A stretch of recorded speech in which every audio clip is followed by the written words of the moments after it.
married my high school girlfriend. The summer after high school, we dated for 9 months, and then I broke up with her. I didn't see her for 2.5 years, but during that time, I would imagine moving to New York City, going to a coffee shop, turning around, and there she would be. And when they made the movie about my life, I'd be like, there she was. Somehow, we always found a way back to each other. But that never happened. Then, over Christmas break, I saw her at a party and I didn't say a word to her. It shook me up so much that I went home, read all of the letters she ever wrote me, cried a lot, and texted her. We started talking again for a few months, and right when I was thinking, wow, this might be the girl that I marry, she ended it.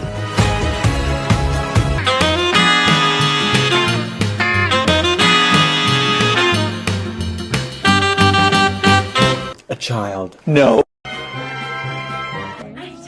Tell me. I quite like you. I like you as well. Might I kiss you? Let me tell you something, darling. What? I love you. I love you too. Hey, you doll. I'd like to take you to the drive-in. Oh, you'd have to ask my father first. I already did. Honey, I'm home. Oh, just in time. I made dinner. My favorite. A mango. Oh, hey. I'm not who you think I am. Darling? Hang out at the mall later? Like more than anything. That Joe. You want to my job? Yeah. Wanna let's skate? Why are you even talking to me? I'm from the wrong side of the track. Yeah, but I'm in a band. Oh my god, it says that you're hanging out with your girlfriend. Because you're my girl now. Hey guys, guess what? We're not in a relationship. Guess what? We're engaged, but I'm pregnant.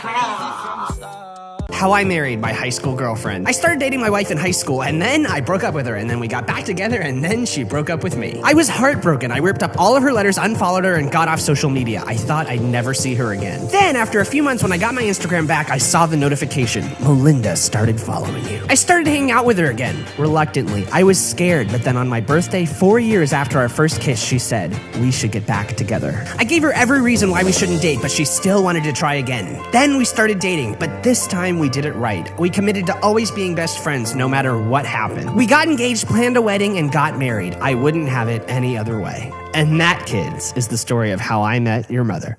First date tips to increase your chances of getting a second one that I know work because I use them. For the love of God, don't go to the movie theaters. No matter how good of an idea you think it is, I can promise you that it's not. You can't get to know somebody if you can't fucking talk to them. Go ice skating, go mini golfing, get coffee, go to an arcade, an amusement park, anything besides the movies. Unless you're just trying to make out, in which case I will tell you that the drive-in theater is a much better alternative. A first date is basically an advertisement of you, so fucking sell yourself. Everybody knows to dress nice, do your hair, and like throw in a mint, but talk about your biggest accomplishments, what your goals and aspirations are. I personally like somebody that has some sort of a plan or an idea of where they're going. If you're just like, I don't know, I'm just like going with the flow, you know, you're not gonna get that second date. Try not to come off as arrogant with this though, because if you notice that you're talking more than listening, you're doing it wrong. I ran out of time, but if you guys want or need a part 2, let me know. Alright guys, listen up. I'm going to tell you all the 2 most important pieces of dating advice you'll ever need. Start with you, son. First of all, the girls, they're not crazy and they're not psycho. They're emotional and hormonal. For the love of God, just feed them. You got it easy. All you got to do is decide where you want to eat, please. I'm texting Courtney. I'm gonna ask her to dinner. How should I text it? Let's get dinner. Or do you want to get dinner? Go with let's get dinner. So you're like assertive and confident. For sure. Actually, no, now you sound a little aggressive. Because you don't want to be the guy that's like, let's get dinner. Like you're some sort of caveman. You're supposed to ask her to dinner, not tell her to dinner. Just say, do you want to get dinner? Perfect. Actually, wait, now you sound kind of like a pussy. This is tough. The last thing you want to be is like the overly masculine guy. Like, let's get dinner. I'm the breadwinner, bitch. But women also love assertiveness. Say dinner would be something that I would enjoy taking you on if you were also interested in attending the meal. The more words, the better. No, wait, say, I would like nothing more than to take you to the finest restaurant in town for a lovely meal that we call dinner, Melissa. Should I send that in a voice memo? Fuck that. Say dinner tonight, 7 p.m., take it or leave it. You bitch, because she's playing games now. Sign it, seal it, deliver it. I don't know why girls are so difficult all the time. I'm not going to say Definitely that. don't say that, dude. I don't know, just... I I think the super like button is the scariest thing that has ever been added to online dating. And here's why. Because every time I get one, I don't think, oh my gosh, I bet they really want to date me. I think, oh my gosh, I bet they want me as a lamp in their living room. Like, that's a scary thought. Also, every time I hit it, I'm like, oh, well, there goes that nightmare. Because here's why. I have this clean-cut little baby face look, very innocent, very all-American Midwestern, and the problem with that is so do a lot of serial killers. And I'm not like that, but it's just like, one time I was talking to a girl and she goes, Ryan, you got a really like hot Ted Bundy vibe. And I was like, no, I do not. She's like, no, like a good Ted Bundy. And I was like, that's just a lawyer. That's just a dude that practiced law with no murder. Oh, so you're on a first date with my daughter and my voice is in your head giving you some advice? Good, listen up. Hey, hopefully you've planned a creative date tonight. Be confident. A good way to make a first impression is confidence. Don't talk about your ex. Always compliment her. Hey, and when the waiter comes over, make sure the waiter takes care of the lady first. And listen to her. Ask questions about her. Get to know her. Don't talk about yourself all night. And most importantly, you're my eyes and her protection while she's with you. Make sure she gets in my door safely. Walk her to the door. And hey, if you're feeling it and she's feeling it, get a first kiss. Get a second date. If you're not feeling it, don't lead her on. Don't play games. She's a big girl. She can take it. You guys have fun. Love y'all. Okay, y'all, I have to share something with you about dating.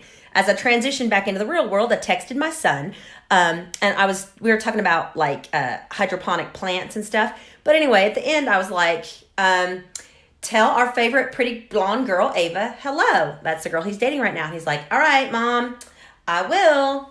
And I thought, you know what? Even though he's dated a couple girls that I have not liked that much, I still said the same thing to him. I mean, I love this current girl he's dating. I love her so much. They will have beautiful babies in 10 years. But listen, I don't care if he's dating a boy or a girl or what. If he has chosen her, I'm going to support him in that. And guess what? If it's not the right one, they'll figure it out more if we don't say anything. So y'all support your children in their choice of who they date. Love them up. How to get your ex back. Text them every minute. Your persistence will win their heart. If that fails, dedicate your life to science, invent human cloning, travel back in time to before you broke up, get a sample of your ex's DNA, clone them, and bring them back to present day. When you inevitably break up again, just repeat the process and you'll be happy for the rest of your life. Yo, here's a quick tip for all my guys out there. So, if you're going out on a date, like with a girlfriend, your girlfriend, or a girl, right? And you ask her, yo, where do you want to go eat? And she's the type of girl to be like, oh, I don't know. You make the decision. I'm not good at making decisions. Never ask her that again. All you have to do is like, yo, guess where I'm taking you to eat? And the place that she guesses is where she wants to go because that's on the top of her head and just end up taking her there. We just cracked the code that they didn't even know they got. I got y'all. What's up? Welcome to Megan's Do's and Don'ts of Dating. I'm just gonna give you the don'ts, because y'all single out here. Don't date a guy named Brian. If his mom's name in his phone is her first name, nope. Don't post that quote on your Instagram story. He doesn't know it's about him. He doesn't care. It takes 12 hours to text back, maybe not. If he watches your TikToks and says, who is that about? If you can't burp around your boyfriend, he's not your boyfriend. Don't date a guy because he looks like your ex. And don't tell him he looks like your ex. If he vapes, I'd rather Uber you to his house instead of pick you up. Oh my god, there was a hair on my pickle. Oh. Ask him what photo he shows his friends when they ask to see a picture of you, and if it's not your favorite photo. If you went to any private school that begins with Saint, dip. I'm just telling you guys what to avoid, actually, but like, you know. Girl puts her hand on your shoulder, that means she wants you to look into her eyes. But if her hand doesn't linger, that means that touching you is an accident and you should leave right away. If a girl puts her head on your shoulder, that means she probably wants to kiss, but she's too nervous. But if she falls asleep on your shoulder, that means she doesn't care at all, because no girl who thinks she's going to get kissed can fall asleep. There's 3 degrees of hugs. Yes. Arms up, arms down, and arms diagonal. Arms up means kiss, arms down means snuggle, and arms diagonal means stay away. Oh. Okay, she's either not interested or she'd be crazy. All right? She'll kill you. Okay. All right, now once you're in the hug, there are 3 more degrees. There's the linger, the rub, and the pat. Okay? Now, the rub is definitely good. The rub means she likes you. The linger can be good, but it could also mean that she's just upset and needs a hug. Okay. And the pat is a death sentence. Oh. Okay? It's like she's saying, there, we're just going to be friends forever. Friends forever! So if I kiss you, I like you. And? That's it.